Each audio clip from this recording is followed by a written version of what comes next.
अस्सलाम वालेकुम स्टूडेंट्स। आज के इस लेक्चर में हम एक्सरसाइज नंबर 7.4 का क्वेश्चन नंबर 8 डिस्कस करते हैं, जिसमें क्वेश्चन है prove that sine alpha minus beta is equal to sine alpha cos beta minus cos alpha sine beta. हमने ये फार्मूला प्रूव करना है। उसके लिए पहले हम एक फिगर देखते हैं। पहले हम लिख लेते हैं कि हमारे पास दो वेक्टर्स हैं, let O A and O B. The unit vector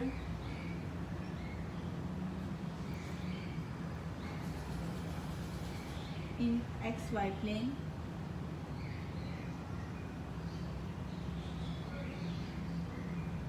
making angle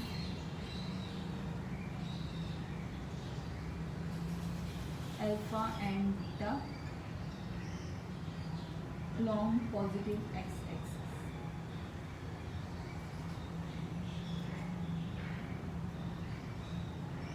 अब हम फिगर में देखते हैं कि हमारे पास दो वेक्टर्स हैं, एक ओ ए है और एक ओ बी है। जो ओ ए है वो अल्फ़ा एंगल बना रहा है और एक ओ बी है वो बीटा एंगल बना रहा है। इन दोनों का अब एंगल क्या बन रहा है, अल्फ़ा माइनस बीटा, और ये किस में है, पॉजिटिव एक्स एक्सिस में बनाए गए हैं। अब हमारे पास ये यूनिट वेक्टर है। यूनिट वेक्टर कौन से होते हैं, जिनमें अगर हमारे पास ओ ए यूनिट वेक्टर है तो उसका मैग्नीट्यूड हमारे पास 1 होगा, और अगर ओ बी यूनिट वेक्टर है तो इसका भी मैग्नीट्यूड 1 होगा। ऐसे वेक्टर जिनका मैग्नीट्यूड 1 हो उसको यूनिट वेक्टर हम कहते हैं। तो हमारे पास यहाँ पे लिखते हैं आप, so that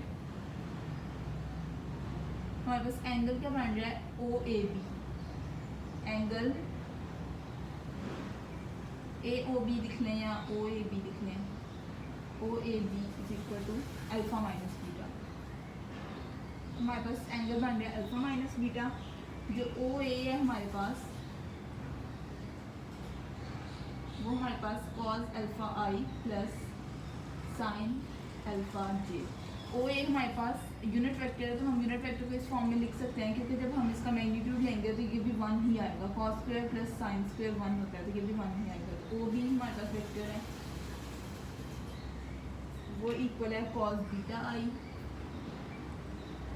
plus sign beta जे। उसके बाद साइन जो हमारे पास होता है वो क्रॉस प्रोडक्ट में होता है, तो हम इन दोनों का क्रॉस प्रोडक्ट लेते हैं, ओ ए क्रॉस ओ बी। अब आई जे के की फॉर्म में लिखते हैं हम, डिटर्मिनेंट लेंगे इसका। आई क्या है, ओ ए में कॉस अल्फ़ा और फिर उसके बाद साइन अल्फ़ा, और जो के है वो हमारे पास 0 है। इसके बाद कॉस बीटा है, इधर साइन बीटा, और ये 0 है हमारे पास। उसके बाद हमने आई दिया है।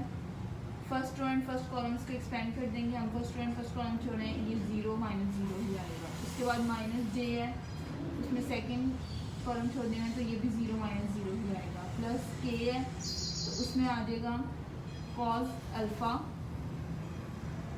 साइन बीटा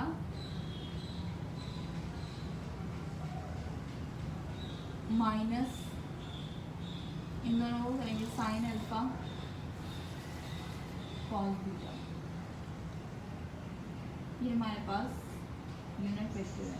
तो अगर हम इनको खत्म करते हैं तो हमारे पास वेक्टर का क्रॉस प्रोडक्ट हमारे पास आएगा, मैग्नीट्यूड ऑफ ओ ए और ओ बी का magnitude sign alpha minus beta है हमारे पास एंगल, और के हमारे पास आ जाएगा यूनिट वेक्टर।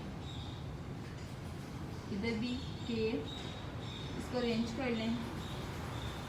साइन अल्फ़ा पहले लिख लें, साइन अल्फ़ा और कॉस बीटा पहले लिख लेते हैं, जैसे फॉर्मूला है हमारे पास, minus cos alpha sine beta. अब ये दोनों तो 1 हो जाएंगे क्योंकि इसका मैग्नीट्यूड 1 है, तो यहाँ पर हमारे पास साइन अल्फ़ा माइनस बीटा ही रह जाएगा। और के हमारे पास यूनिट वेक्टर है, तो जब हमने मैग्नीट्यूड ले लिया तो यूनिट वेक्टर हमारे पास खत्म हो गया। Sine alpha minus beta is equal to sine alpha cos beta minus cos alpha sine beta, hence prove.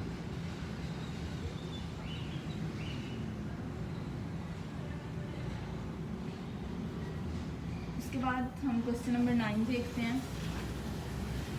if A cross B is equal to 0 and A dot B is equal to 0, what conclusion can be drawn about A or B? इसमें ये कह रहे हैं कि अगर हम A cross B हमारे पास 0 के इक्वल है और A डॉट B भी 0 के इक्वल है, तो क्या कंडीशंस होंगी कि हमारे पास A और B की क्या कंडीशंस होंगी कि हमारे पास A क्रॉस B 0 होगा और A डॉट B 0 होगा। तो सबसे पहले A क्रॉस B की देख लेते हैं। तो हमें पता है कि अगर तो A पैरेलल होगा B के, तो फिर हमारे पास A 0 होगा A क्रॉस B।